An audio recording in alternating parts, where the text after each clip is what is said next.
Selamat malam semuanya. Saya dari mahasiswa Bina Nusantara akan memberikan materi edukasi mengenai dampak media sosial bagi generasi muda.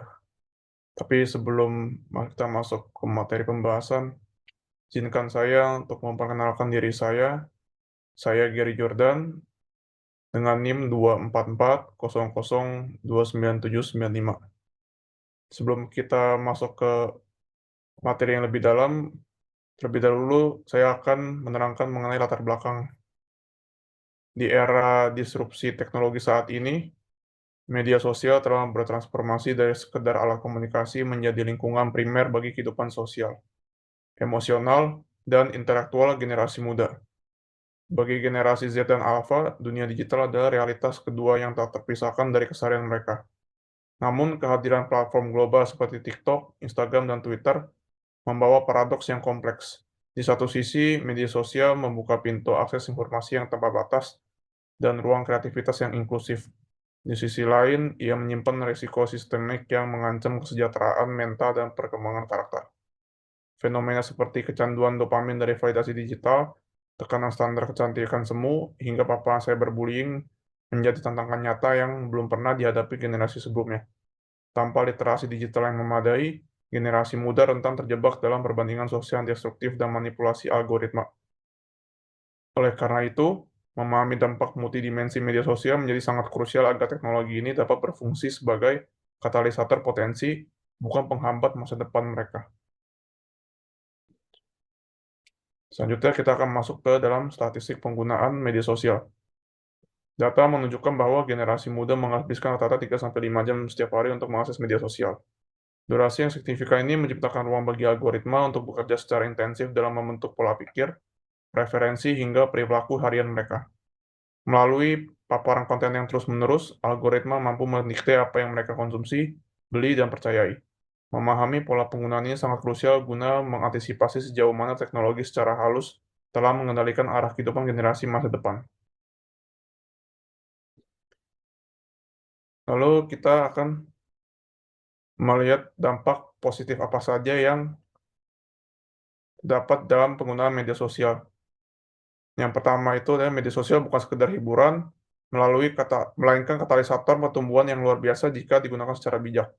Pertama, ia berfungsi sebagai jendela ilmu pengetahuan yang mendemokratisasi informasi. Anak muda dapat mempelajari keterampilan baru mulai dari bahasa asing hingga teknologi terbaru secara grafis. Kedua, platform digital menjadi ruang kreativitas tanpa batas, di mana talenta unik bisa mendapatkan apresiasi global dan membangun portofolio profesional sejak dini.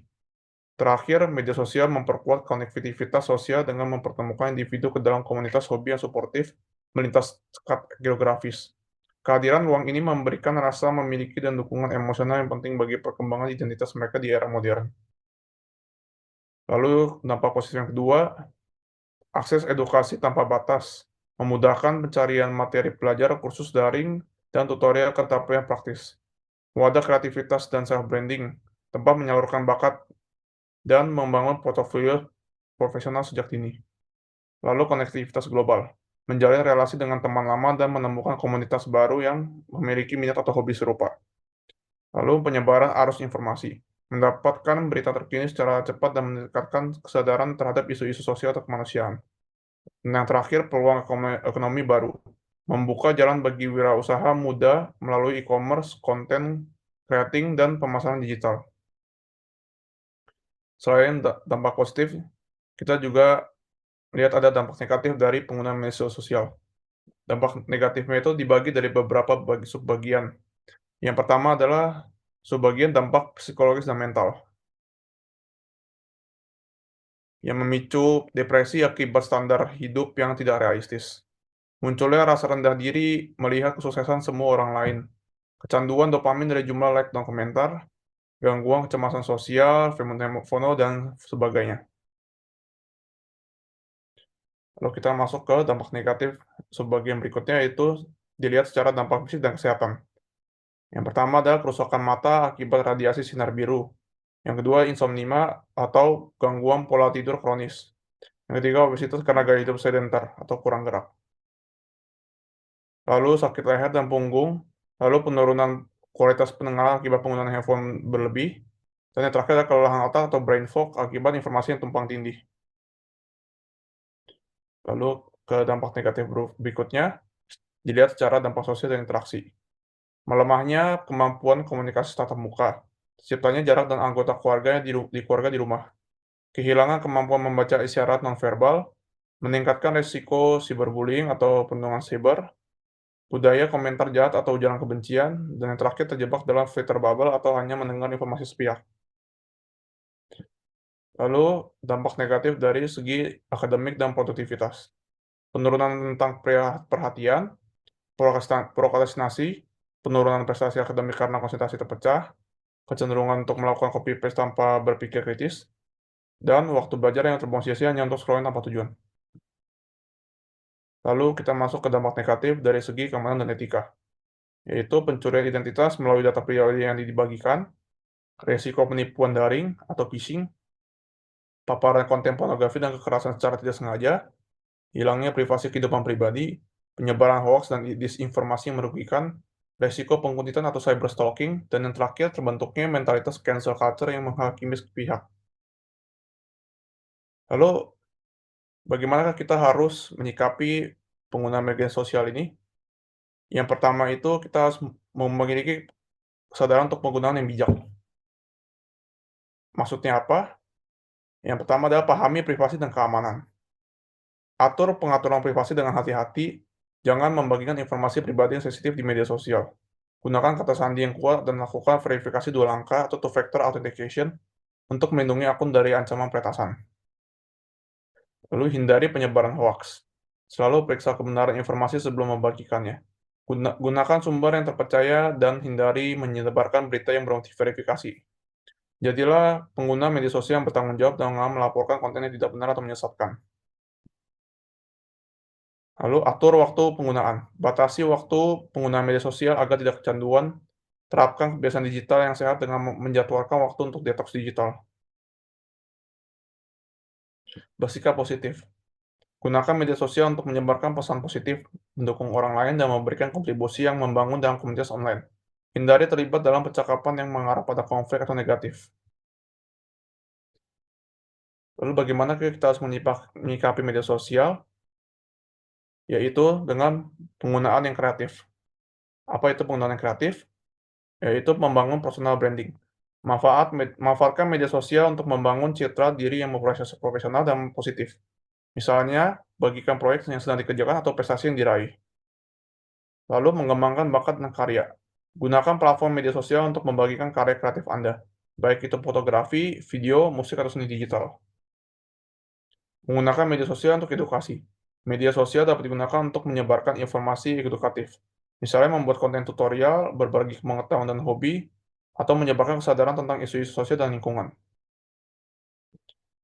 Membangun komunitas online. Anda bisa memanfaatkan media sosial untuk membangun komunitas berdasarkan minat atau tujuan yang sama, seperti komunitas pembaca buku, komunitas pengembang perangkat lunak, atau kelompok pendukung kesehatan mental.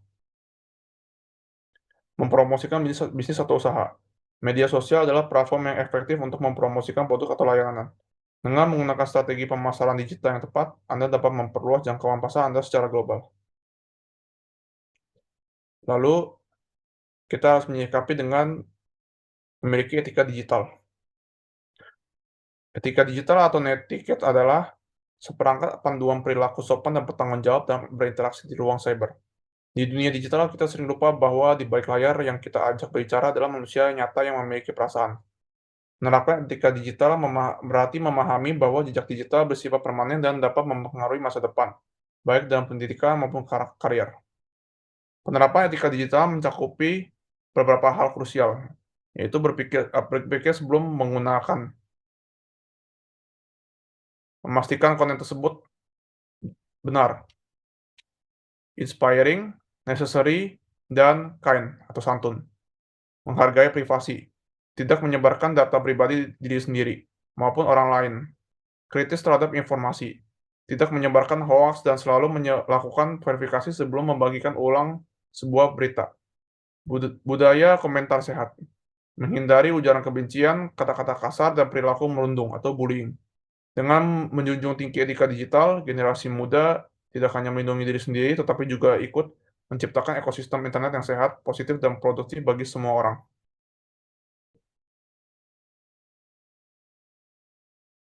Kesimpulannya adalah, media sosial adalah pisau bermata dua yang memberikan peluang sekaligus tantangan besar bagi generasi muda.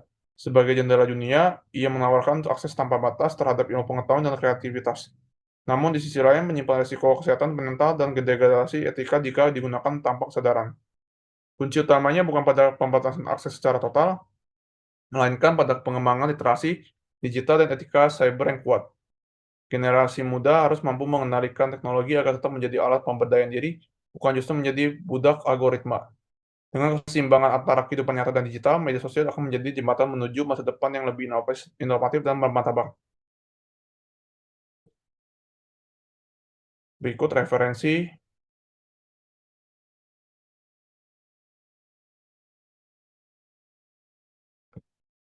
Sekian materi mengenai dampak media sosial bagi generasi muda yang setelah saya sampaikan. Mohon maaf jika ada kesalahan kata. Terima kasih.